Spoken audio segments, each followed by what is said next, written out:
This is Scott Spears, and I'd like to welcome you to an edition of the Exchange Club on television this week. We're going to try to do this more often because we want to get opinions from people a certain age, young, to a certain age, a little older, not much though.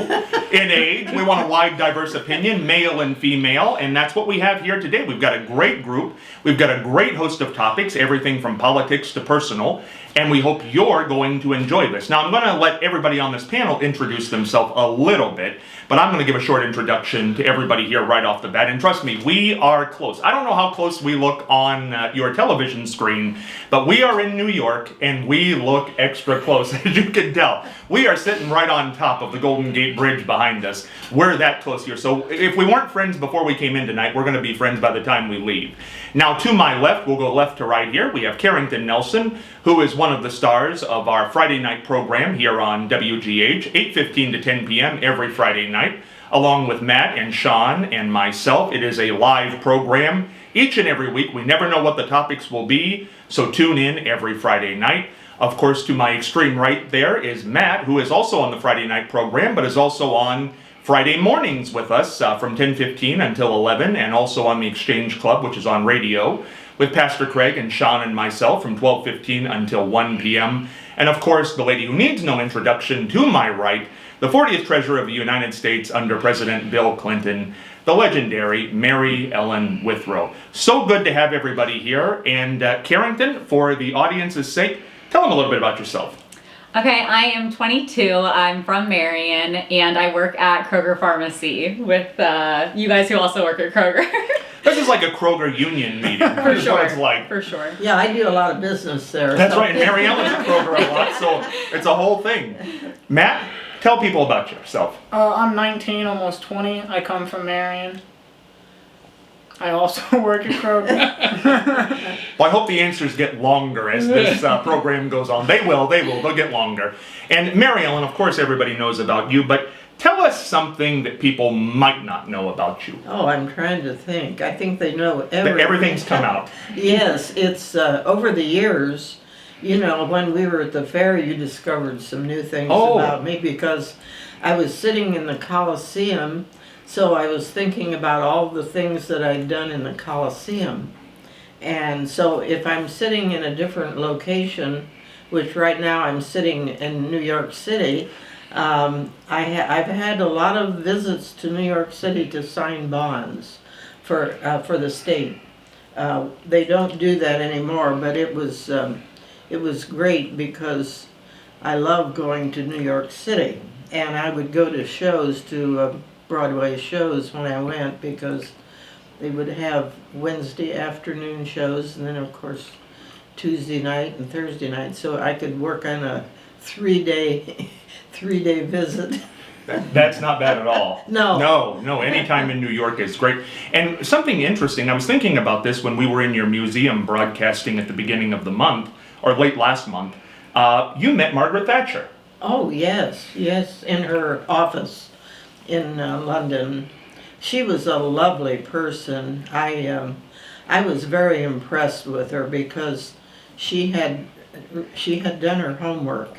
She had read everything about me, so she knew more about me than I did.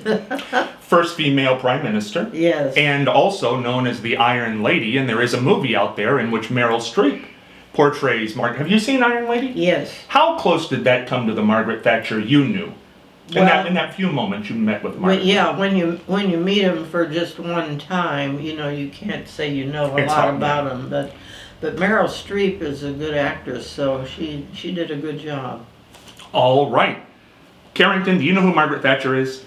You said she's the prime minister. Well, she was. She Okay. since went on to her reward. She's no longer with us, but she was the first female prime minister of England. Gotcha. Okay. You'll have to Google her later on. Yeah, Watch I think I've heard Iron- the name. I just didn't watch know. The Iron Lady. It's very good. All right, we're going to open up with current events here because there's a lot going on in the world, and right now, our former president Donald Trump is under indictment for the fourth time in the state of Georgia. Now, this is a little different. This is trying to change the election results of 2020.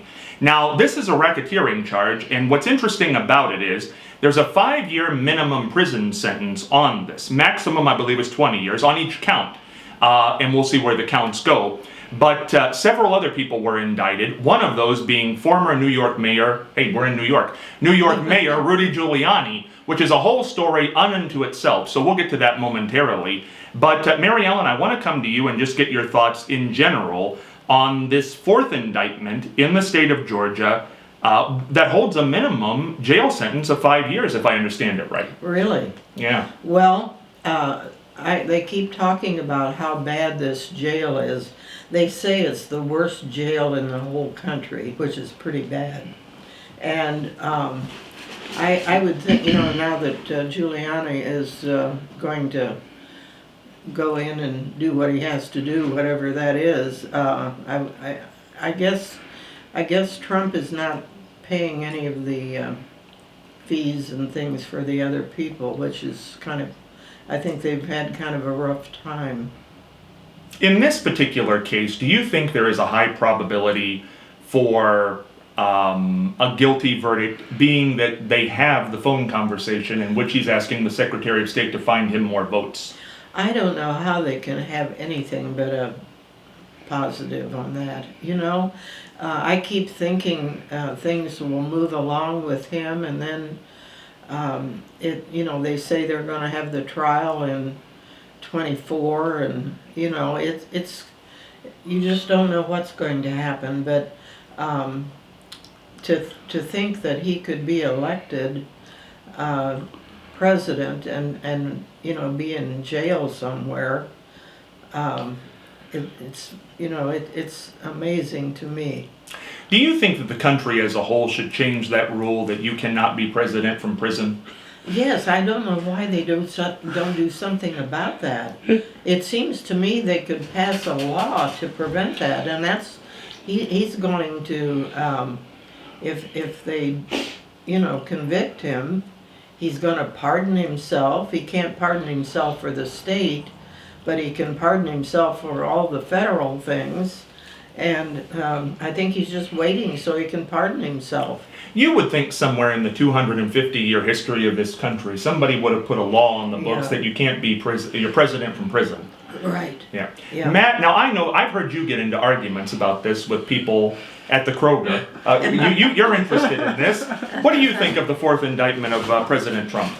I think it's, they got the phone call where he's asking the governor to find votes. That's never good.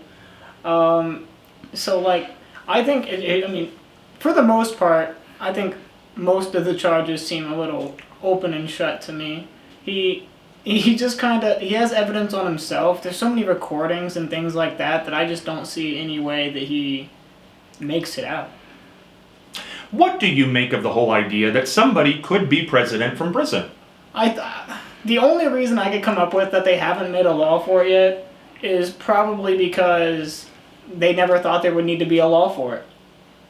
Now, why are you interested in politics? Somebody at 19 years old, a lot of kids 19 years old, would not know this stuff. You've talked about being interested when you were very, very young. I watched the Obama-Mitt Romney election and the debate, but that was long ago. I couldn't tell you much about those. But, Well, you would have been what then? You would have been about 10, 9? I was in elementary school. Yeah. But I think politics are interesting because it's kind of like what makes the United States work. Everything has the checks and balances. There's the three branches, all that. I genuinely think politics is interesting because democracy only works when the people in the democracy understand it and participate. Other than it's disappointing, honestly, in my opinion, that I think it's a little. Under half of the population doesn't vote. Are you registered to vote? Not yet, but I am going to. It's going to be the first election you vote in. It will be, yeah. That's very interesting. Now, Carrington, I know you didn't do a whole lot of prep on this, and we didn't let you know until 5 minutes ago what we were going to be doing or talking about here. So, just on what's been said, what do you make of a former president being indicted 4 different times, twice by the federal government, no matter who the president is, because honestly, that's a rare thing in this country. Yeah, it's crazy to think that that's a possibility. I don't know. I feel like in my mind, I've always seen political figures as like almost on some sort of pedestal. You know, it's like jail and like prison time would almost be above them. It's like, oh, people, like things like that don't happen to people like that. So I guess it's just crazy to think that somebody who has previously been a president, let alone like any kind of politician, would end up in prison or jail. What about a president from prison? Would you think that could ever happen? We've never had to ask that question until now, but we have a gentleman running for president who was president, who, if he ended up in prison, apparently could still be president. Yeah, I think I agree with what Matt said, that like I think the issue is nobody's ever thought that that would be an issue up until this point. So I assume that they would pass some sort of legislation to not allow that to happen. But I know there's a lot of difficulties passing laws. So we'll see how long it takes and if they are able to come up with something. Now at 22, are you registered to vote? I am, yes. Now have you voted? Yeah, I voted in at least 2 different elections. So you have taken advantage of that. Was that an important thing for you to register? Personally, I'm not super invested in politics. My friends, however, care a lot about it, so I kind of did it for them. Like, I mean, I still voted like how I felt and wanted to, but they were like, you gotta vote. So that's kind of why I signed up in the first place. Certainly in Marion, Ohio, we're a very heavy Donald Trump area, very heavily Republican area at this particular point, not necessarily always as Republican as we are right now. Do you feel that? Do you see that as you drive through town? Signs and Yeah, stuff? definitely. I would say I spend a lot of time in here and like in Columbus as well. So you can definitely see whenever you get out of Marion and more toward the Columbus area that the political stance changes just by driving past street signs. So yeah, I would say for sure I notice it here. Do you think it matters? I mean, women have only had the right to vote in this country for 103 years. Really, some people's lifetime. Is that shocking to you, being 22 and a female? Yeah, it's crazy to think about. It's almost like computers. You know, I can't picture that like my family grew up, like my parents grew up without computers. And I think having the right to vote is a similar thing. Like the fact that it's happened in people who may still be alive's lifetime, it's like unbelievable to me. Mary Ellen, when you were young, your mother did not have the right to vote at some point in her life. Right. This was a very important thing for those people. Yeah, you know, I was born 10 years after we got the right to vote, so I've often wondered how she felt the first time she voted. I never talked to her about that, and I wish I had. When we look at a whole of women and voting, do you think women turn out as much as men? The polls tell us they turn out more now. Oh, I think they do, and they're really upset about, you know, the abortion situation. So that's bringing women out that probably sometimes didn't vote. We're going to come back to issue 1 here in a second because I think that was fascinating. But I do want to touch on Rudy Giuliani because we're taping this on a Wednesday, and earlier today, former mayor of New York City, I believe he was also a lawyer and a district attorney in New York at one point. This was the man, by the way, during 9/11, who they called him Churchill in a cap in New York City. He was beloved by Democrats and Republicans for a period of time after 9/11, was indicted today in Georgia for election tampering. Mary Ellen, you and I think, are the only 2 here who were around when 9/11 happened. Mm-hmm. Can you imagine the man who was Churchill in a Yankees cap was indicted today in Georgia? You know, I can't believe the direction he's taken, because he was evidently a good mayor of New York. And it was quite a thing when he gave his speech, you know, about after 9/11, and everybody was really behind him. And now he's done some things that you really wonder what's happened to him.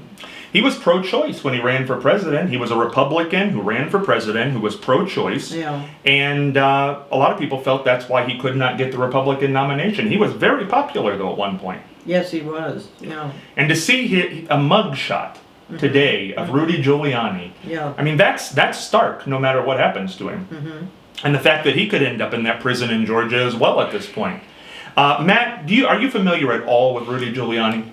I didn't know he was the lawyer in New York until here recently. Until I was actually looking into the 4th indictment. and I just knew him as the Trump's lawyer. No, he was the mayor. He was the mayor of New York during 9/11. I did not know that. I didn't know he was mayor during 9/11. Yeah, and he was. It's hard to explain how popular he was during that time, as he did not leave the city, went around the city, said we need to get back to work, we need to get things rolling again. So to see his popularity happen, and a mere 22 years later, this happened and we're very close to September 11th, the anniversary here in late August. Carrington, are you at all familiar with Rudy Giuliani? Not up to this point. I have not heard of him. Just of what we've heard, a man who was really a hugely popular man in New York City, mayor, being indicted in mugshot just this afternoon. I mean, what does that say to you as far as what time can do to somebody? Yeah, I agree with what Mary Ellen said when she was like, you wonder what's going on and where he's at now. It's like, what could have changed so much in the last 22 years that he's making these kind of decisions now? Mary Ellen, overall, you have a pretty good read on what's going on. Would you think that of these 4 indictments, 2 federal, 1 in New York and 1 in Georgia, that Trump would be indicted on something that would give him prison time? I would think it has to happen, but who knows? Matt, you follow this to some degree. Do you think there's a good chance that he's going to be 91 counts, I think, in all 4 indictments. So he's got 41 counts against him, or 91 counts against him. Almost 100.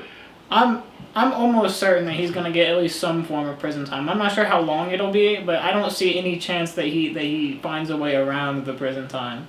With how many charges he has and the evidence that's against him, I just don't see it happening. Carrington, what do you think this country would look like to see a former president taken to prison? That's never happened. Yeah, I think that some people who are, huge Trump supporters might be pretty upset. They had the whole Capitol raiding riot situation, and I could see something like that happening again if he were brought to prison, honestly. We're going to see what happens. 4 indictments, 4 separate trials, and a whole lot going on with President Trump, and we'll stay on top of that here at WGH. But now we're going to move to something here in Ohio. Issue 1. Issue 1 was on the ballot in early August. It was the only thing on the ballot, a special election, and really even the Secretary of State, John Husted, said this was all about abortion. It was trying to change state law on how you get a constitutional amendment done. It failed statewide, and in Marion County, which is what we care about here, 13,405 people showed up to vote that day.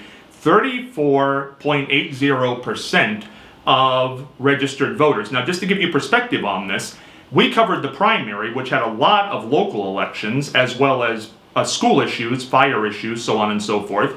And in that election, 3,085 people showed up to vote, 11%. So the primary, which was a scheduled event, had several things on the ballot. 11% of voters showed up for this special election, which again, people said was all about abortion. 34% of people showed up in Marion County as the pen went flying out of my hand. That's okay, leave it on the floor, I don't need it.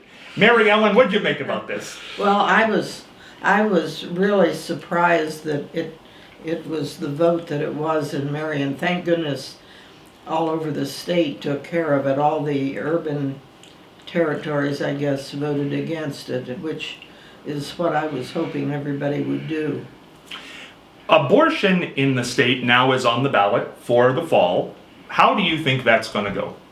Well, I listened to LaRose the other day, I guess Sunday, when he was on Meet the Press or the other show that's on out of Columbus, and he was really saying how Trump is supporting him, and he's so happy, and he was really going at it.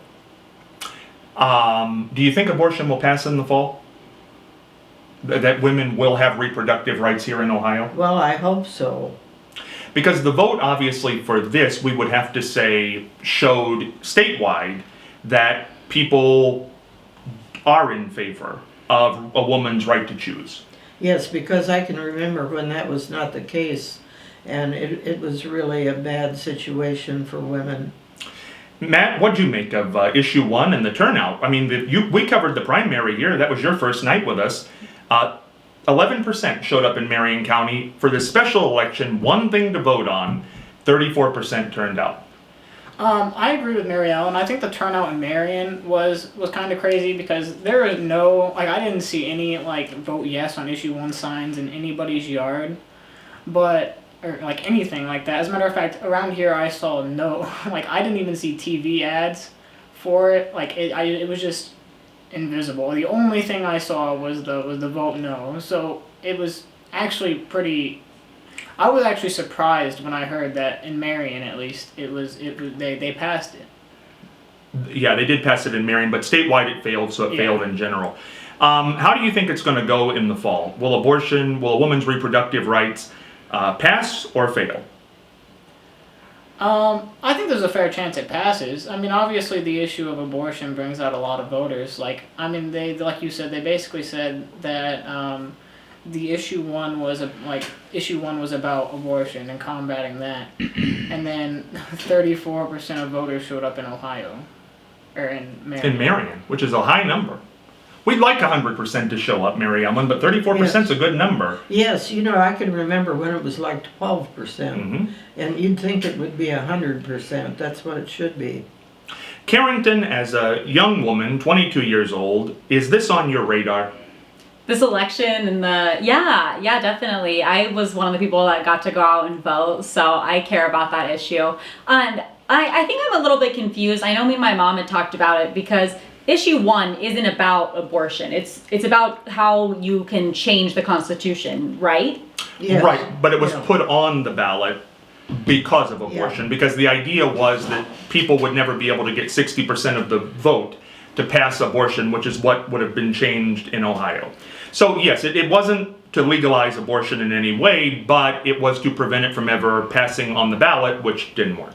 Right. So if that's the case, this law would apply to future laws too. So people are saying that the Constitution is the best that it could ever be and we should never change anything again, essentially by voting yes then, right? No, you can change the Constitution. The issue 1 was you would have to get 60% of the vote for anything to change on the Constitution. Right, which is nearly impossible. That was the idea, I think. Right. So that means it'd be difficult to change future laws. I guess I just don't understand how people could think that voting yes is a good idea if it meant you can't make change ever again almost. It's not just about abortion, like what happens after that law? Well, that was a question that a lot of people were asking. That the Secretary of State said this is about abortion, but what about everything else that would come through? Are you going to get 60% of the people? Mary Ellen, you've been watching the vote here in Ohio for years. Do you think that you could get 60% of people at this point in Ohio to agree on anything? Probably not. So a lot of things would have went by the wayside. It would depend on what it was. Some things really fire people up, but normally I don't think you'd get a 60% vote. So Carrington, as somebody 22, does abortion mean anything to you? I mean, you are living in the world of Roe versus Wade being overturned, and I think a lot of people never thought we'd see the day where abortion would be on the ballot, but it will. Yeah, I was really surprised whenever they were able to overturn that. It was almost like we're moving backward in time, feeling like you're losing rights because, it's not just about people not having access to abortions. It takes away the access to safe abortions. So people are going to end up dying. It's almost like people care more about these unborn lives than the lives of people who already exist. Do you think it will pass in the fall? Because that will be the abortion vote. Based on the turnout from the issue 1 vote, I would assume yes. Now, interestingly enough, based on this, another thing that will be on the ballot, I think probably will draw just as many people out as abortion, is the recreational use of marijuana in Ohio is on the ballot. And it's a different time. Mary Ellen, how do you think this is going to shape up come the fall? Well, my guess is it will pass. Are mushrooms included in that? Do you know? I don't know. But I watched Dr. Phil the other day, and he had his whole program on mushrooms. And I was just kind of fascinated with listening to this because I swear I had psychedelic mushrooms in DC because they were psychedelic colors. They came up in my yard. And I told Norman, I said, don't eat any of those. See, Marion, that's something we didn't know about you. You had psychedelic mushrooms. I did. They were brilliant red, brilliant green, brilliant blue, and they just came up in my yard. And I was fascinated with that. And you think it will pass? That's funny. I do It's think good. it'll pass. Yeah. Matt, recreational use of marijuana. I think it'll pass. I mean, we already have like the like Sunnyside in Marion, the like medical dispensary. That's what it's called? Yeah, Sunnyside. Sunnyside. I have friends who live in the Fox Chase apartments. Oh, they're right over there by it. I didn't even know what it was called. I've driven by it. You can't see anything from the road. No. You can it's just a building. Yeah. So you think it will pass based on the idea? Have we become? I don't think it'll pass in Marion County. I mean, You don't think? I don't think it'll pass in Marion County. No. You really? Well, you never know, do you? You do never know. Because, we've talked about this, how they didn't vote for the casinos. Well- They really sometimes have strange ideas about things, but, I would guess abortion will not pass in Marion County. oh dear. That's just a guess, just a prediction, not how, not pertaining to anything. That's just a forecast from what I see. Statewide, probably a good chance, but locally, I don't know. But of course, it doesn't mean anything locally because they tally the votes statewide.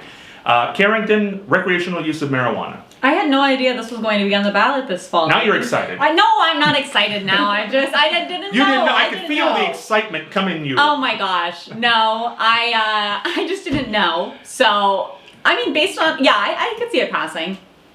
Like Matt said, I mean, I feel like the Sunnyside dispensary in Marion is always very busy. Do you think this is going to, don't you have to have a prescription? I don't know how it works. I don't go there, not if but this passes, you don't. I just feel like I drive by it and there's always cars in the parking lot. But for Sunnyside, you need a prescription, right? yeah, Now. Yeah. Yeah, yeah. Yeah, because it's not recreational. yeah. Right. So that's glaucoma? Something like that? Glaucoma, have you got glaucoma? I don't have glaucoma, but Well, he I know he people do. acted like he had it, No, I don't have glaucoma. I can still see pretty good, but our cameraman has glaucoma. Yes, right. Hey, there you go. Sunnyside, apparently. There's hope for November. It could be a whole thing.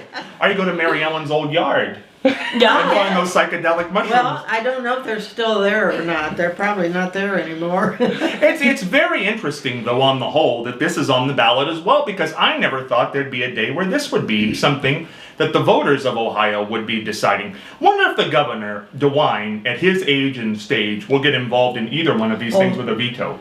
Yes, he's against it. So do you think if abortion passes that he'll veto it? Oh, he's against it. He's made the statement. That he will veto it? Yeah, well, he didn't say he'd veto it. He said he was against it. Yeah, I don't know about the veto. See, that's going to be a tricky issue because then it's up to the House to overturn his veto, and I don't know if he'd have the votes in the House. Yeah, well, he said he was against it. So we'll see what happens with recreational marijuana and abortion. But on the whole, because of those two things, what do you think an off-year election is going to look like, Mary Ellen? Oh, busy. Normally it'd be very low. These are the local election years. We're going to see mayor, we're going to see council, we're going to see auditor and things like that. But normally that would be a very low turnout, as we saw in the primary. But because of these two issues, Yeah, you might see a high turnout. I think there'll be quite a few people vote. Does that favor the Democrats? Yes. So there are Democrats that get swept into office locally just because people are going to turn out for these two issues. Could be. It's very interesting. We're down to 2 minutes here before we go to break. We're coming back with more, though. Matt, what do you think? High voter turnout in the fall? Yeah, I think so. I mean, there were a lot of people. I mean, like the abortion obviously brought out a lot of people for that vote, and then with the recreational marijuana, I mean, there are a lot of people who go to like Michigan and risk like trafficking charges to hit up the dispensaries up there and then just bring it back. That's very interesting. Carrington, what do you think? High voter turnout? High I voter would say turnout. so. It sounds like these are important issues to people. Do you think it's weird to vote on these things? Because in a way, It does seem strange to me to vote on these things, Mary Ellen. Well, here we are. And here we are. In 2023, we're going to vote, and we'll be live election night here. Matt will be down at the Board of Elections, and we'll be aligned in the studio to see what happens.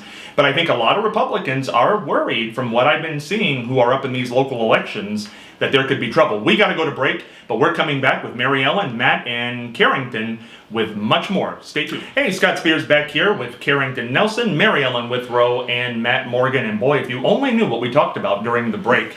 The whole show happens really during the break, but we're back here for much more on the exchange, and we're having a great time here. Now, the next topic is a local topic, but it's brand new here, and a lot of people have some very strong feelings about this. So I'm going to introduce it exactly how it is. So this is what it is. There are 3 pay raises that are of interest here locally. The mayor, who currently makes $69,000, the pay raise would go up to $110,000. The law director makes $89,000. The pay raise would be to $110,000. And the auditor makes $64,000.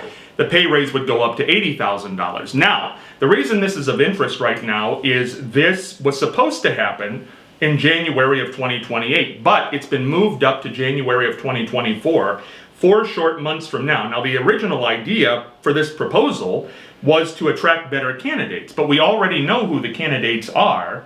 So why do you think this was moved up, Mary Ellen, and do you think this is too much money? I think it's too much money, period.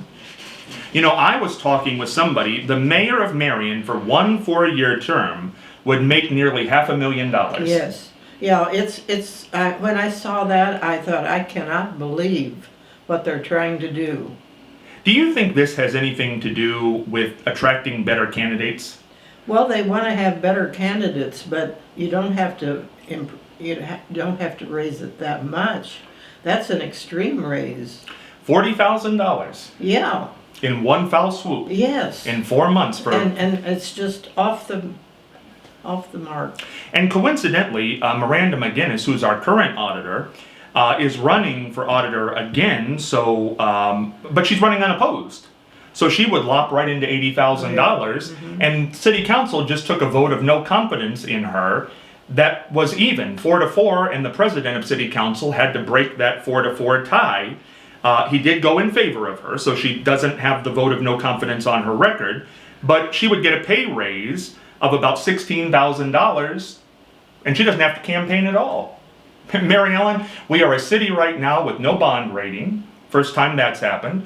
That's going to put us in issue with grants and scholarships and things of that nature, loans that we would apply for.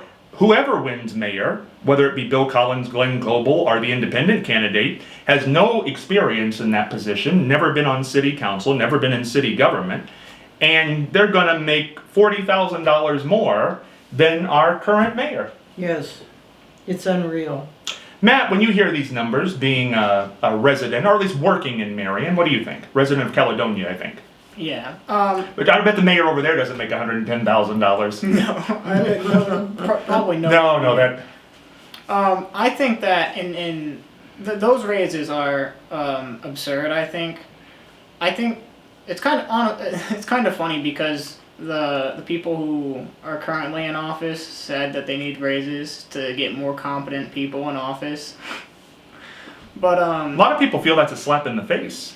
that city council said that we need more qualified people to run for office, so we've got to pay better. I mean, It is that's a slap in the face. yeah, it should be. Yeah. But I think giving people that big of raise incentivizes people who are in search of money and not public service. If you're going to run for public office, you shouldn't be so worried about the finances and more worried about the public service. Do you think for $500,000 somebody'd run for mayor? Absolutely. For $500,000, I think everybody would run for mayor. It's not too many 110,000 jobs floating around Marion at this No. point. What do you think, Carrington, of these numbers? That does seem like an absurd amount, but just like the cost of living in general, I feel like compared to other areas, it doesn't seem like it's that crazy. I was surprised whenever you said, the current mayor only makes $69,000? $69,000. Wow, that just sounds like a little yeah, you wouldn't have like the nicest place, and not that you need that as the mayor. I agree with what Matt said about more money would probably mean people are in it more so for the money than public service, which isn't good. But I was just surprised to learn that the mayor didn't make more than that already. Here's an interesting point. We had Jack Kellogg on the show, who was the mayor for 16 years prior to Scott Schertzer. About a month ago, he was on the program, and I asked Jack Kellogg what he made his first year, and I think he said it on air, so I think I'm okay to say this. $29,000. $29,000 in 92 when Jack Kellogg took office. So from 92 to 2023, 29,000 to 69,000. 40,000. So in 30 years, it went up 40,000. In 4 months, it'll go up another 40,000. That's apparently how our pay scale's going here in Mary Ellen. What do you want me to say? You know what I'm interested in? I tell you what, it's shocking. It just is a shocking thing to me. It is. When I read the paper and saw the amount, I was shocked. Yes. You don't have to give us an exact figure like Jack Kellogg did, but when you held county office, because you're the only elected official here, locally in Marion, back, when did you leave? What was it, late 70s, early 80s? 82, I 82. went to the state. When you were Marion County Treasurer, what ballpark area did that job pay? You know, I can remember what I made when I went to state treasurer, which was the first year it was 50,000. As state treasurer? Yes, Ooh. And you look at what the judges make here, they make 150,000. Yeah, it's unreal. That is it. In 1982, state treasurer paid $50,000, and the mayor in Marion's about to make 110. Yeah. And Scott Schertzer, our current mayor, told me on Tuesday live in an interview, an exclusive interview, that he thought they had the votes to do this. But now here's the caveat in all this: the mayor of Marion holds veto power. The mayor of Marion can veto something. Mayor Schertzer will be mayor for 4 more months. He said on the phone, I asked him if he would use his veto power, and he said he's not saying he would because the vote hasn't happened yet, but he's not ruling it out. Mary Ellen, do you think a veto is in order here from the mayor? Yes, I do. Well, let's go back to the auditor. If there was 4 people that voted what they did for her, I think that they need to really question what's going on there. You know, it is interesting that there are 4 people who voted no confidence in the auditor, and they will be part of the group that will vote to give her nearly a $20,000 raise. Yeah. So, because she's running unopposed. So there you go. Matt, what do you make of that? Mayor, should he use his veto power here? I think so. That's an awful lot of money just to be raising in the span of 4 months. Kerrigan, veto power, knock this thing right out of the... And not to say that they can't come back and vote on it again, and not to say that they couldn't lower the amount. Mayor Schertzer could suggest that you're going too high here. Oh, okay. You messed up my name. What did I say? Kerrigan. Oh, I must have been... Excuse me. Sorry, I was really didn't fixated realize. on that. You know, I've Come been on, trying Scott. for days not to screw that up. I've been telling Matt about it. I said, I'm going to screw it up sometime. And I'm just going to call you Hey You from now on. Well, I'm going to call you out if it gets Kerrigan again. Kerrigan was. Yeah, Nancy Kerrigan. Nancy Kerrigan. Yeah, I thought she was sitting here is what happened. It's my glaucoma. Sorry. I blocked out for a moment. Silly I Scott. could- Might yeah. want to get that medical I'm card. going to get that medical card, go out to the sunny side. So tell us, Carrington, about the money, your veto power. I don't know. I mean, I see their point. Maybe more people would be inclined. Maybe people would come to Marion to try to be the mayor. I don't know if that'd be better or worse. Do you but... want people coming just for the money? No, that's not what I'm saying, but maybe people would be more inclined to want that office if it paid more. I know that it kind of says like that's for the money, but maybe they just don't think that they can afford to live off of that much. Like I think everyone 69,000 maybe not. Like in Marion? I don't know. I don't have a home. I I could don't live on rent. 69,000 in Marion. Yeah. No problem there. Well, look at what the school teachers make. They're what, at 40-some thousand, somewhere around there. I don't know exactly what it is in Marion, but you take any of those jobs, they're not anywhere what they're talking about for elected officials. No, I think the only thing in Marion that would be on this level would be maybe doctors or lawyers. Yes. And they would be yeah. certain doctors or lawyers Yes. would be on this level. Veto power. I think I have warped perception of how much money people make. I don't How much know. are you making at the Kroger I don't pharmacy? Are you making 69,000 No, over there? no, I live at home. Are you though, making so mayor it's money? not like I have like a lot of bills to pay. I don't know. People like on TikTok and Instagram, everybody just seems to think you need a lot more money than that to live. So now, would you run for? You live in the city, right? Yes. Yeah. Would you run for office based on $110,000? I don't think I'm very qualified, but if people want me up there, yeah. Really? You know what they say, more Carrington, less everybody else. Yeah, that's what your friends told her. Can you imagine that, Mary Ellen? What? Her friends told her that the rest of us need to be dumped and she needs to be on the show alone. On this show? No, Scott is exaggerating. They said whenever everyone's talking together, they want to hear more of me and less of everybody else. Not that they should be dumped. Your friends. Yes, Your friends. my friends. Yes. Okay. You know, they have to support me. Yeah. Well, and it's very nice though, but I What do maybe. your friends say? Yeah, what do your friends say, Matt? What do your friends say? More Matt, less of everybody else? My friends have never they listen, but they've never mentioned anything. Yeah. I have really nice friends, so I don't they're get it. biased. Well, there you go. That's what happens. But what I'm saying is that the bottom line of this whole thing is if it does pass, it's going to go into effect in 4 months. Boy, that was the hardest segue I've ever seen in my life. That was the sharpest. It was almost like we had an 90-degree accident on the angle. road. But we got back there. We got back there. And it's going to lead us into this topic, which I think is fascinating. Matt, this is your favorite thing to talk about, titles.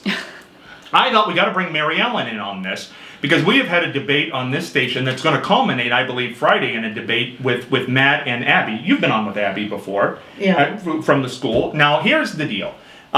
Should you call a person who is older than you Mr. or Mrs. just because they're older than you?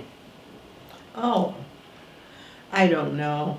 You know, I don't think that it. You mean from man to woman or? Just in general. In general. If you're a younger person, should you call an older person, if you don't know them well, Mr. or Mrs. when introduced to them? Well, it would be nice, but it isn't necessary. You know, if they know their name, call them by their name. That's interesting because that's what I do at school. When they call me Mr., I always say, no, call me Scott because Yeah. I'm more comfortable with Yeah, that. right. I don't like the title. Well, when people call me Mrs., well, they call me Mrs. Withrow. You know, they hardly ever say that anymore. It's Mary Ellen. But that's because you're friendly. Oh, okay. No, I think that's why it is because I think you've become such part of people's lexicon Oh, okay. in Marion. That would be my guess as to why that is. Yeah. But Matt, what do you think?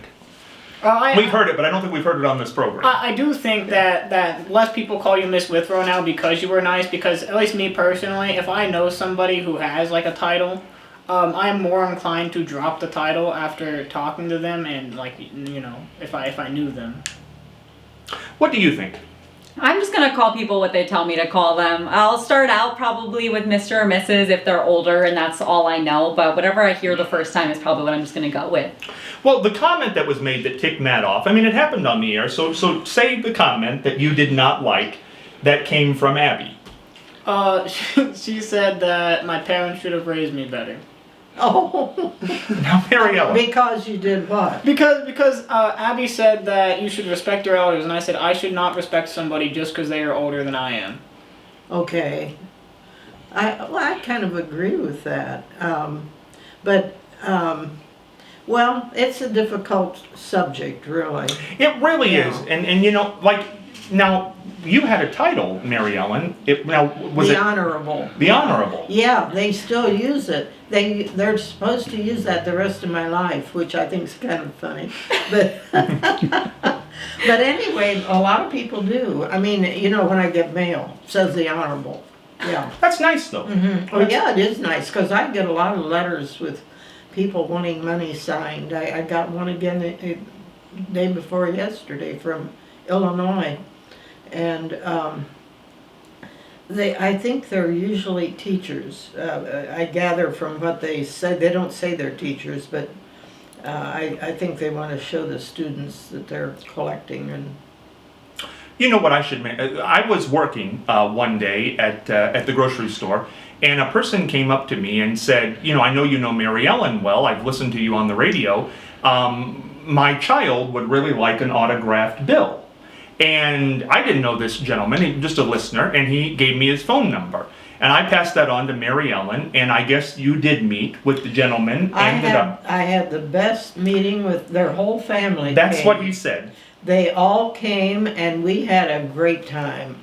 There's nothing I like better than to sit and talk to people, you know. He said you couldn't have been more gracious. He was so surprised, and he just had the best time. Good. I got the report back from him. Good, oh good. And that's why people call you Mary Ellen. Yeah, well, I had a good time with them, and I hope the little girl that was the object of all of this remembers what I said, because I told her, I said, you tried to do things, if you're excited about something and you want to do it, I said, you should try to do it. You shouldn't be afraid. And that's what he wanted me. He wanted me to tell her, you know, what to do in her life to be successful, which is hard to do. But I think so many times women are afraid to do something because they're afraid they'll fail. And they don't do it, and then, you know, it was a chance to get better at something, a job, for instance, you know.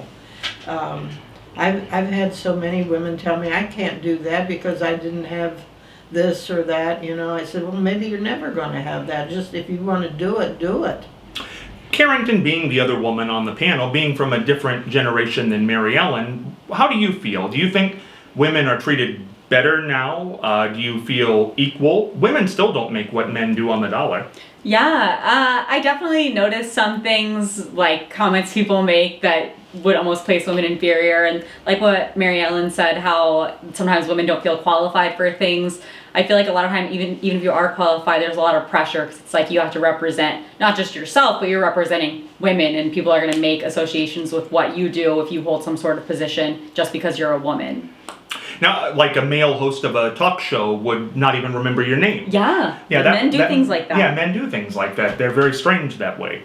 They don't do it on purpose, but it's just one of those things. Yeah, and they're very sorry. They are very sorry in the end. They're very apologetic. I just talked to my granddaughter. She had gone to see Barbie, the movie. Oh, okay. And she said, I thought the movie would be kind of, you know, not serious, but she said it's got a strong message for women in it, and the male in it, I forget the actor's name, he displays what it's like from a man's point of view. She said it's really good. That's it. There's a lot of talk in this movie. Yeah. I've seen it. You've seen it? I've seen it twice, actually. Oh, really? So now, do you agree with that? No, I think she gave a great explanation of it. You know, they kind of like make light of it, but it definitely has like women empowerment undertones throughout the film. Yeah. Now, why did you see it twice? I saw it the first time at a drive-in, and then I went on vacation with my family, and my brother wanted to see it, and I was like, it was a pretty good movie, let's go again. It was worth seeing it twice. Yeah, I would see it again. A third time. I would, yeah, it was pretty good. She said the same thing. She'd go see it again. Yeah. You think you'll go see this movie, Mary Ellen? Oh, I'm going to see it, yeah. Matt, do you think you're going to head over to Barbie?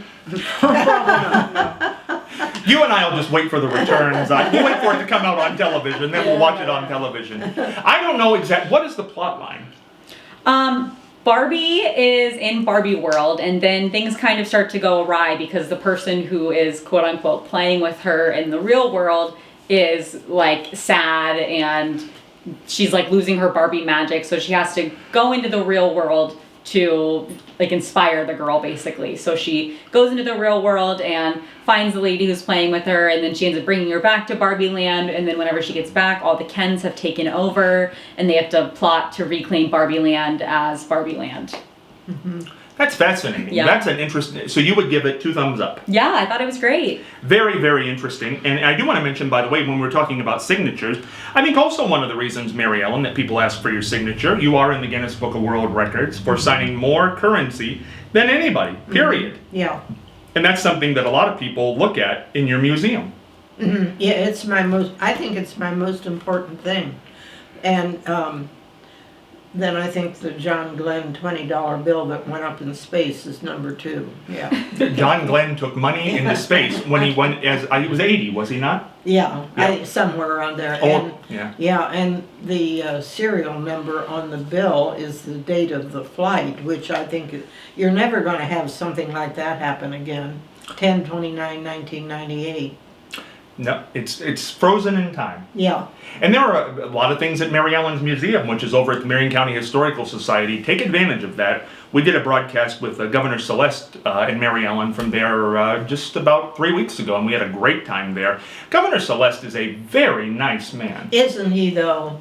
Yes, I read the book then. What did you think of the book? I thought the book was great. He let it all rip. Yes, he did. I said, it was like you said, I don't know if I'd have told some of those things, but I guess he felt like he had to. I don't know. He got it off his chest. Yeah. And we talked about it in the interview. Yeah, right. And it was an interesting And the other thing I thought was so neat was about the guerrilla campaign. guerrilla because campaign. That's what I had too, because I had painted this gorilla, and so we hung it in the campaign area, and he was telling about his guerrilla campaign. I didn't know he had one too, you know. That was very interesting, I thought. Yeah. And also, a part of guerrilla campaigning is if people don't know your name, you like go to a big sporting event and have yourself paged. Yes. I thought that was interesting. A lot of people did that when they were Really? running. Oh, yes, I did it too at the airport. Well, there you go. There's another secret, Mary Ellen. What? Yeah, I never told you that, did I? No, you No, went to but- the airport. Yeah, I told had them page me. Yeah, yeah. And that's to get your name known Yeah, to voters. yeah. Well, that's a smart thing to do. In Columbus, I was running for state office. Well, and you got to remember, this is the days before internet Yeah, and cell phones, and I mean that probably did a lot of good. you had to do everything you could to get known. It was hard to get known. You know, after having the license bureau, that's what I did in the beginning to get known, and that worked. I mean, then I got 84% of the vote of the next election. So, you know, your name's on everything that goes out of there, and everybody has to go there. Yeah. Yeah, that's a place where people Yeah. definitely get to know your name. Yeah. You know, Matt, when we look at this on the whole, do you ever have any ambition to run for office? Maybe a little bit, but I'd probably run as an independent candidate, and independent candidates never do well ever in any race. Wouldn't choose a party. I would not choose a party. Now, why is that? You don't want them to know, or what? No, I just genuinely I like politicians from both sides. I see both sides. I see both standpoints. I agree with Democrats on some things. I agree with Republicans on others. I don't really feel the need to pick a party because I'm just going to vote for the best candidate. That's interesting. Carrington, got it right that time. So you would run, but it would be based in money. I just want to make sure I clear this up. I'm not a politician. If the money's right, you'll run for that office. If the money's right and they want me to be the mayor, I'll do it. I'll do More it. Carrington, less everybody else. That could be your campaign That's my slogan. campaign slogan. It sounds like a I winner don't to think me. I'm gonna win with that slogan. I don't. You know, it's good to have confidence, though, Mary Ellen. You got to have confidence in whatever you do. Absolutely, you have to look like you can do the job. That's number one. A lot of people don't ever acquire that. Have you noticed? People dress Yeah. differently now. Yes. They Well- show up to speak, and they look like they should be selling peanuts. Well, there was a couple of times when somebody should have had a suit on, and that was running for office, and he didn't have a suit on. And I said it makes all the difference in the world. Well, that is true. You know what's interesting? I was just thinking about Jack Kellogg. And Jack Kellogg was our mayor, and he's still around. He was mayor for 16 years. When Jack Kellogg was mayor, I never saw him without a suit on, even Right. when he would go to the mall. That's the way And it walk. should be. But now, you know, it's weird because he dresses regular now. Scott doesn't wear a suit often enough. Scott Schertzer. Right. Yeah, Scott Schertzer. yeah. That's right. You don't either, though. Well, no, I didn't know I Nobody- wear a suit More for suits. more suits for this show. Okay, well, I left the sports coat at home today. But it is true. People are not formal, and I don't want people to come to my funeral unless they're formally dressed. And Scott used to always wear a suit. He did. Mayor Yeah. Schertzer wore a But in the last election, when he was on television, he didn't wear a suit. Do you think that's a casual thing that I want to be more like you? Well, his opponent wore a suit. And he won. Yeah. What do you think, Matt? I think that it might be a like a thing to appeal more to common people, because he's just it might feel like like subconsciously that there's a disconnect between them and you if they're dressed in like a super costly, really nice suit and you don't even own a suit, period. So if they showed up wearing more casual clothes, it might be more appealing to that person because they are more like you, subconsciously speaking. I have to bring it up because it's become one of the most well-known quotes on this station over the last 9 years, in which Mary Ellen said during the 2016 election, when it comes to appearance, forget qualification, forget anything, experience, they're harder on the women than they are on the men. When it comes to hair color, haircut, clothing, whatever. That's right. Why is that? I don't know. I can't say why, but it's something that is just there. You can't say why. And you were always cognizant of this. Oh, I was. I tried to dress well because I felt you had to if you're running for office, and after you're in the office, it's very important. And I did not want people to say, as they looked at my pictures, well, you got the same thing on every time you've had your picture taken, you know? You have to be very careful about that. And I did have one woman say, I had the same suit on when I was sworn in as I did in Cleveland when she saw me the next time. Oh. That really stuck with me too, you know. When you do, I guess people, it's interesting that people pay attention. And it's interesting because we've talked about, in your museum, your dress is on display there. People pay a lot of attention to that. Yeah, I guess. Yeah, it's interesting. I think it's rather unimportant. I'd rather have other things up there. Well, yeah, but doesn't that describe, though, a little bit of the trivial nature of our... It's the Historical Society. Yeah. they wanted that, and you did too. Yeah, you had it in here. We did show it at one point, yes. Yeah. Yes. Mm-hmm. Well, I thought it'd be interesting from the perspective of if you still have it. Yeah. Yeah, because that importance. It's I don't know how to get out of that one. Carrington, do you own a dress? Yes, yeah, I own a dress. Okay, well, I didn't mean that in a bad way. Boy, I'm going from one end to the other here on this one. No, I'm just saying, like somebody your age, 22, do you still wear dresses, or how would you dress up? If I said it's going to be a dressy function, I need you to dress up, what would you wear? There's a lot of pressure under that. I definitely ask more questions. I love dressing up. I have quite a few dresses and stuff. It depends if it's like a super formal occasion or if it's more of a casual occasion. Yeah, but I would wear a dress. I love dresses. Do you have jewelry? Yeah. Really?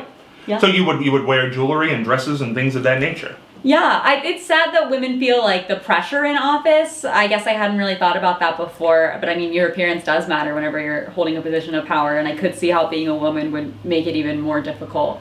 And I hope you never saw Mayor Kellogg at the gym. You said you never saw him without a suit or anything, so... I don't know if Mayor Kellogg went to the gym. Oh, yes, he does. Did he? Oh, he goes to the gym all the time. I'm just not at the gym. Yeah. That's the whole Apparently, you guys problem. just didn't run I don't into see each other. anybody at the gym. Now, Mayor Schertzer, I knew goes to the gym a lot, but I don't know if Mayor Kellogg ever went. Oh, I was talking about Mayor Schertzer. Yeah, Mayor Schertzer Yeah. goes. I don't know if Mayor Kellogg ever went to the gym. He might have. You said you never saw him without a suit, so... No, he was always in a suit every time I saw Mayor That'd be a Kellogg. difficult thing to exercise in. Now, Matt, I don't want to be biased here to women. So what would you wear if I said dress up? I don't really own anything fancy. I don't really own any accessories besides I own a watch. I own this watch also. The other one's more. So it'd be a fancy. formal watch. Yeah. You got two, Yeah. your casual and formal Yeah. watch? Okay. But I'd probably just wear some like nice blue jeans and then a button-up shirt. I was talking about, before this show went on the hot days, today's a rather warm day in August, that nobody pays attention to your feet when you're doing anything in broadcasting. Now, I'm not going to tell you what's on my feet because that's the whole point, but nobody ever pays attention to your feet. So really, from the waist down, you can do whatever you want. And I was Yeah. thinking when Matt said jeans, you can't really see that Matt's got jeans on from the video. We can see it, but nobody else can see it. Interesting, isn't That's it, true. Karen? Yeah. Radio is built for people that don't want to dress up. Don't want to get up in the morning? Don't want to get up. Don't want to brush your teeth. Don't want to Radio do is anything. for you. Radio's the place. And that's why we thought of you and Matt when we were putting the show together. Oh. We said, boy, those two really got to be on the show. They fit right in with this group. Wow. We're going to step out one quick break because we want to come back for one more segment because we've done a lot of current events here. And there are some current events that don't have to do with politics, more along the lines of life in 1 minute. Hey, Scott Spears back on Exchange Club with Carrington Nelson, Kerrington, Mary Ellen Withrow, and Matt Morgan, and we're having a great time. Don't forget to tune into the Friday night show. Matt and Carrington are on each and every week with Sean and myself. It's a great show, 8:15 to 10 p.m. on this station, and Matt is also on with us on Friday morning from 10:15 until 11, and then on Exchange Club from 12:15 to 1, and now part of this show, which we're going to do time from time, certainly leading up to the elections and maybe through the end of the year, depending on what news is going on, because we certainly feel there's a lot of news going on. Now, we've done the heavy hitting events, and we're going to get into some, I don't want to call them trivial, but they're just more everyday life events. And Carrington and I were part of a show on Friday night that talked about this, but I wanted to get Matt and Mary Ellen's opinion on this, and we'll get Carrington's again. There was, and this has been a big case, maybe they've heard of this, there was a teacher in New Jersey who worked at a Catholic school, and she became pregnant while she worked at this Catholic school. I believe she started there in 2014. The Catholic school fired her for being pregnant because they said it violated a clause of that you have to be abstinent to work at that school. And the court, I don't know if it was the Supreme Court or not, but I know a high court in New Jersey upheld that law that yes, she should stay fired. Now the debate on this hasn't been so much whether abstinence is right or wrong, but it's that because she was pregnant, they knew that she had not been abstinent. And how would you ever know if a man was not being abstinent? Are they held under the same guidelines? Now, Carrington, you've heard, I'll let Mary Ellen and Matt think on this for a second. We talked about it Friday night. What was your opinion?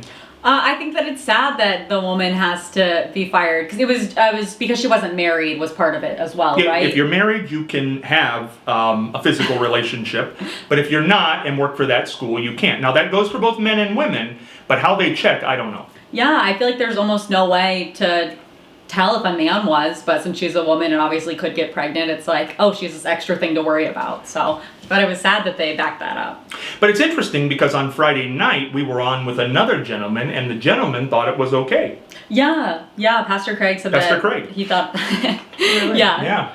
Yeah, he thought that was okay. Which, like, I get it because it's a Catholic school, and I guess, like, it's their right to make their decisions. It sounds like she probably should find a job at a different place because their values don't align that well, but, yeah.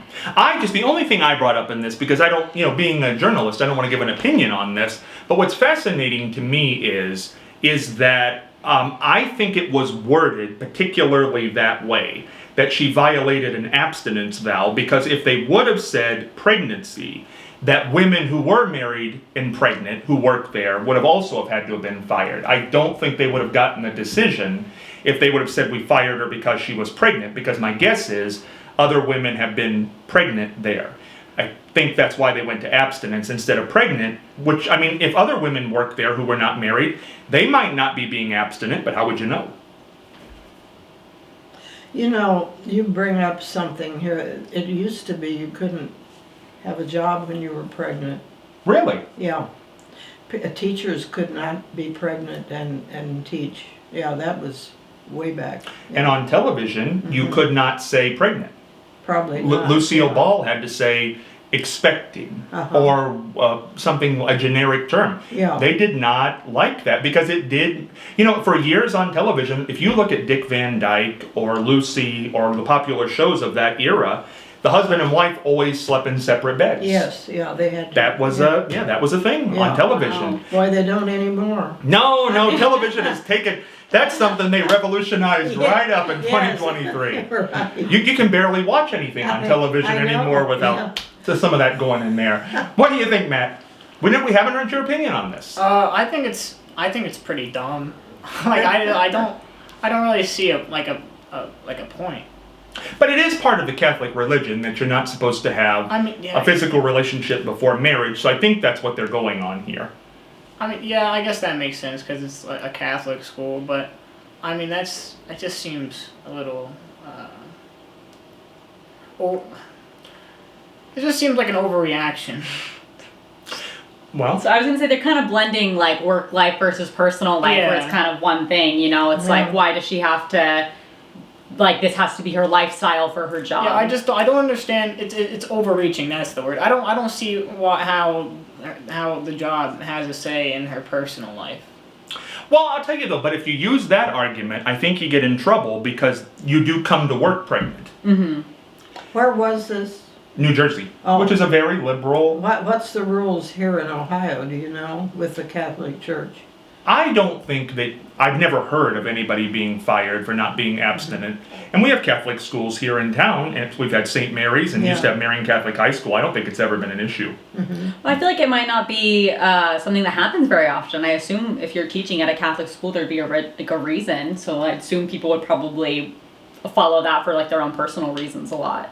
You know, when we look at the whole here, what is interesting, you know, not to get too deep into this, but we're going to have the vote on abortion here in Ohio come November. We just had issue 1, which was involved with abortion. As Mary Ellen said, and it is very true, turn on a television now, the nature of even the afternoon, what used to be called soap operas are very gratuitous in what they do.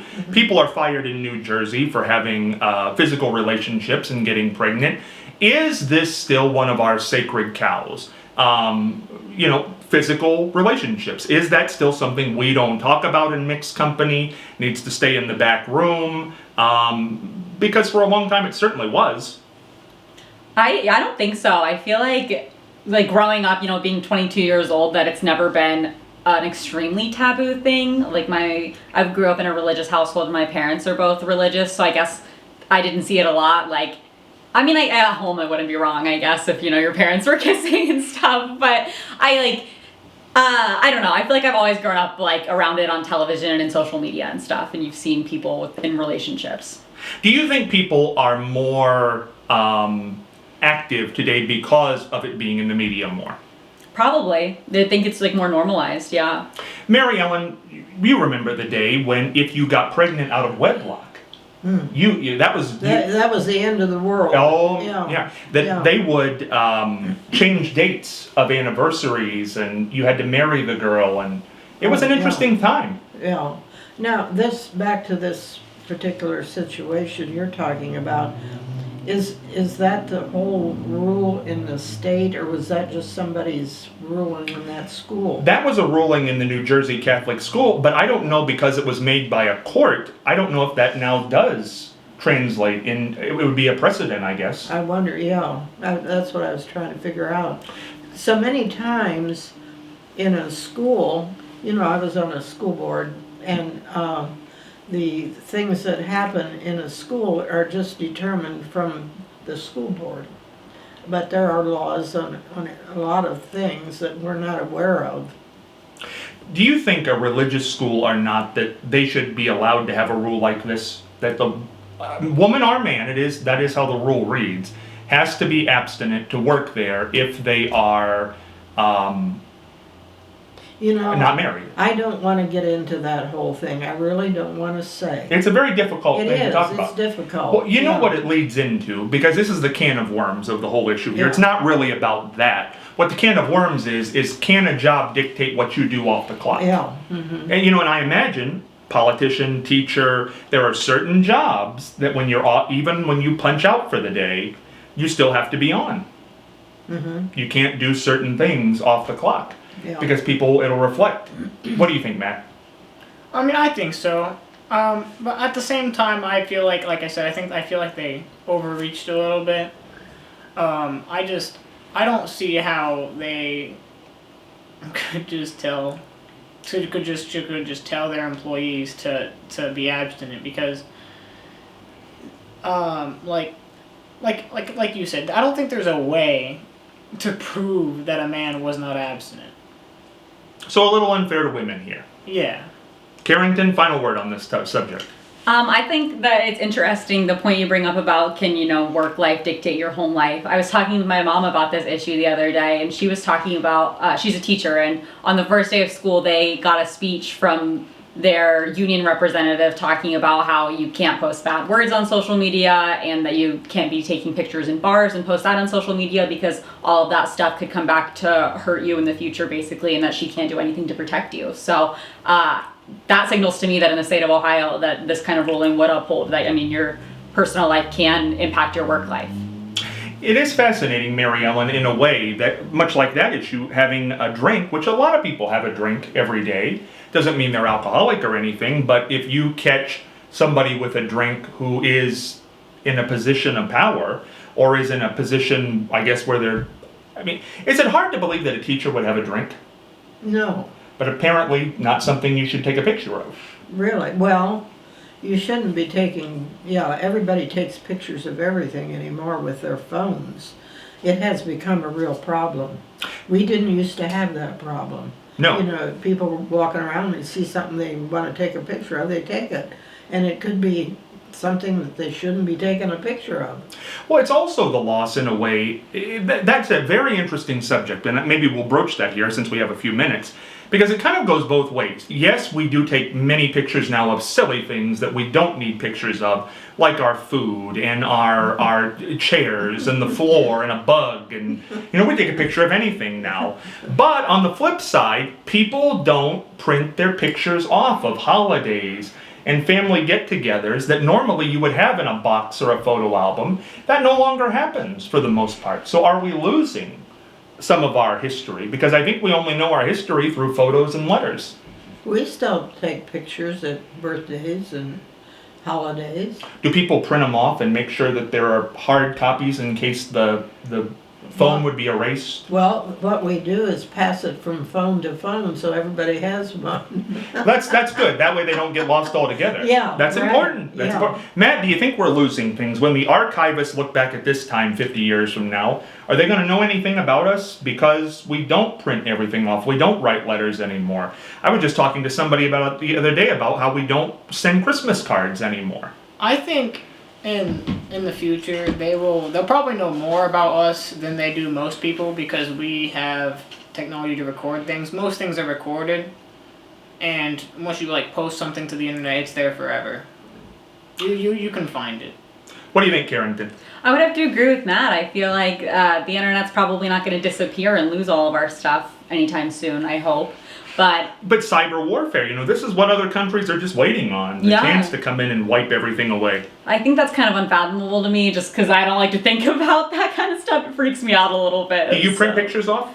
No, and I actually just lost like a year's worth of photos on my phone because of this. So I'm not a great example for what I'm saying, but I think that the things will still continue to exist. But that can happen. Yeah. It can happen Yeah. very easily. Well, I've found that if you put a picture on Facebook, it can reappear in the next anniversary of it. Yeah. I find that fascinating because they've been doing that to me. I've had pictures, repeated that I didn't expect to be.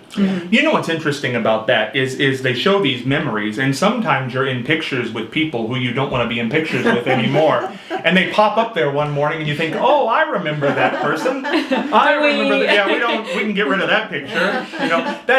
Facebook reminds you of your past Yes, it does. every day. Yeah. Now, this is interesting. This was a new statistic in today. Now, we've talked so much on this program about relationships because men and women's perspective and ages really do differ on this, is what we've found. But a new study out, has said that the percentage of people who get in a relationship and stay in it, or get in a marriage and stay in it for life, 15%. Is where we're at now. Really? When you take the divorce rate out of it and you take the non-marriages out of it, only 15% of people get in a committed relationship or marry and stay with that same person their entire life. Mary Ellen, you did it. Yeah, 72 years. 72 years. How'd you do it? You're part of the 15%. Well, I tell you, you just learn to get along. Are there moments, though, tips that you have to learn? Well, yeah, you have to appreciate what their problems are, and they have to appreciate what your problems are. And I think a lot of it was that he had his interests and I had mine. And he appreciated my interests and I appreciated his.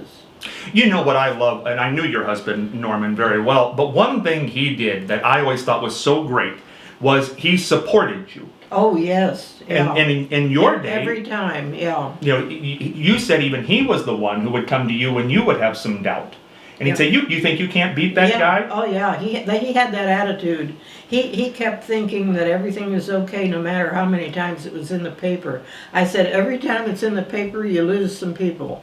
And he said, oh, I don't think so. You know, he didn't believe that. And he was okay. I mean, it's tough sometimes for a man when a woman has a very successful position to stand behind, but he was great at that, very supportive. He was, yeah. I think he had a great life. He enjoyed his life tremendously. He was a happy man. Yeah. And it was a happy marriage. So that's how you do it. Because I have always felt what really makes a marriage or relationship work is that it's not about having the common interest with the spouse or significant other.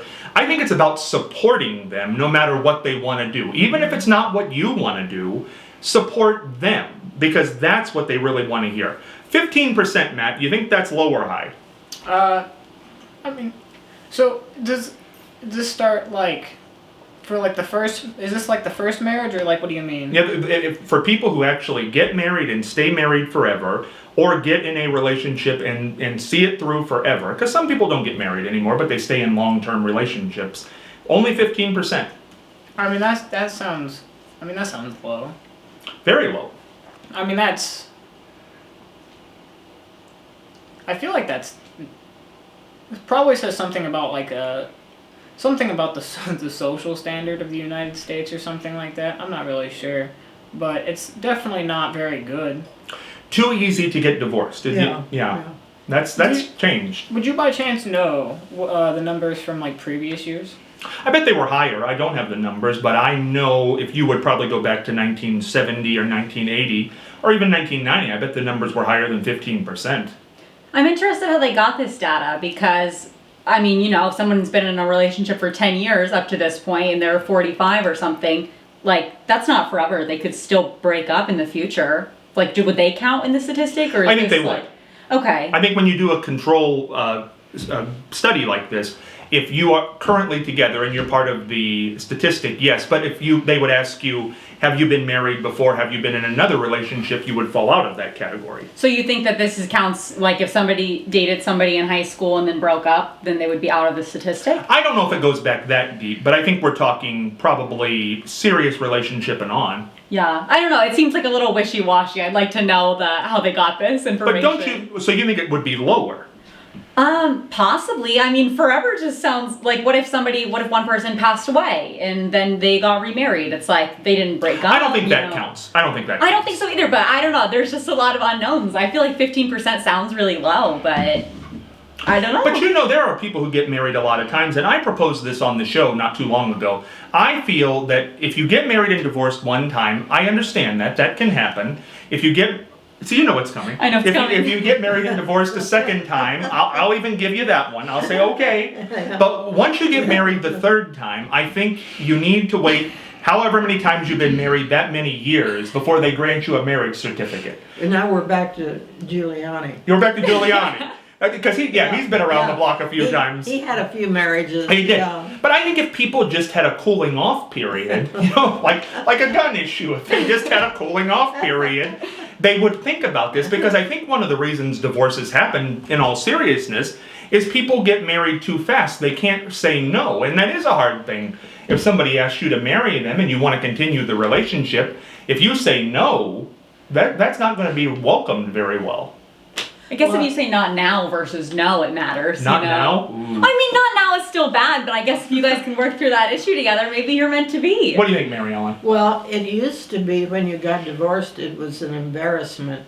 My brother got a divorce, and it just killed my mother. I mean, it was the first time anybody divorced in our family, and it was a very sad time.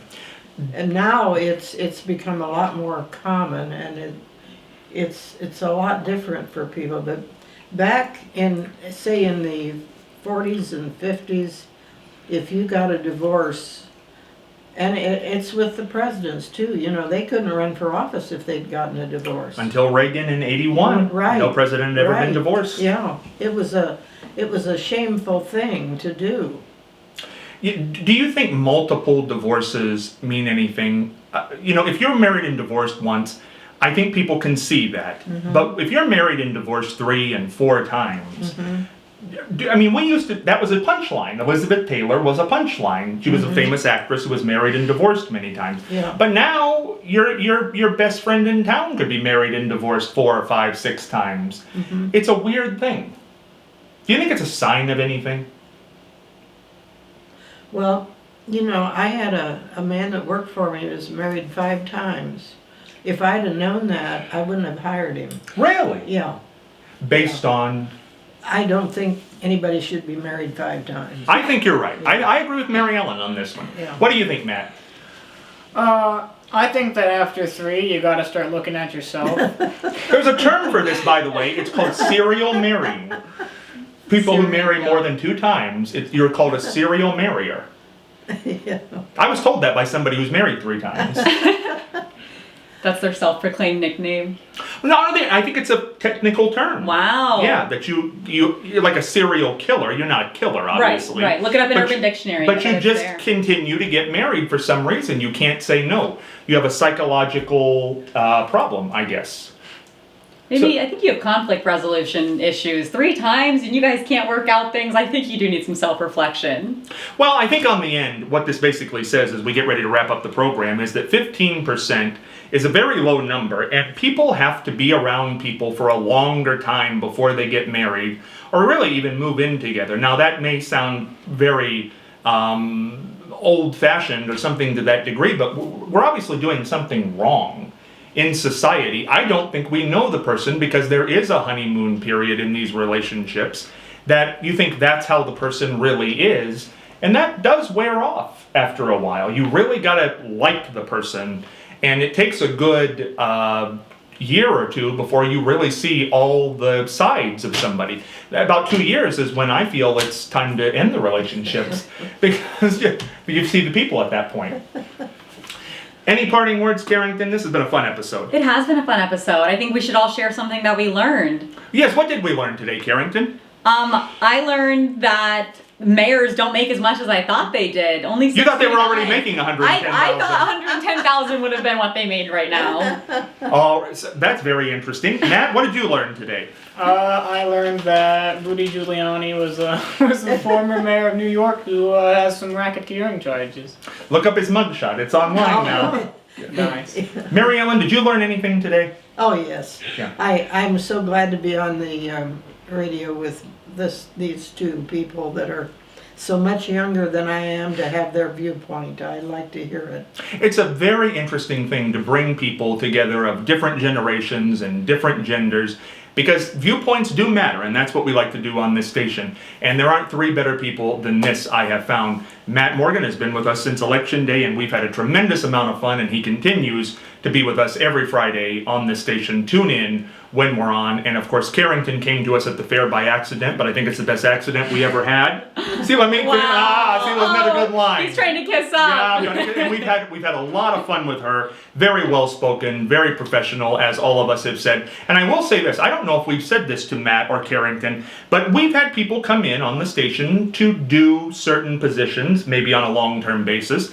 And when they leave, we kind of look at each other and go, that person probably shouldn't be invited back. But with both of these 2, everybody was in total agreement that yes, they are the people that we want to come back and do the programs. And I think after watching this program, you can see why that is. And of course, Mary Ellen. My goodness, Mary Ellen, we've been to pizza places. We've done remotes from root beer Well, stands. we do all the fun things. We have had a lot of fun, Yeah, right. and we'll continue to have fun. Right. And Mary Ellen, like I said, one of the nicest people you'll ever want to meet. And check out the museum at the Marion County Historical Society, a big piece of history in Marion, Ohio. For Matt, Mary Ellen, and Carrington, this is Scott Spears for this episode. Thanks, Sean, for producing. Sean Kraft, heading for the dugout.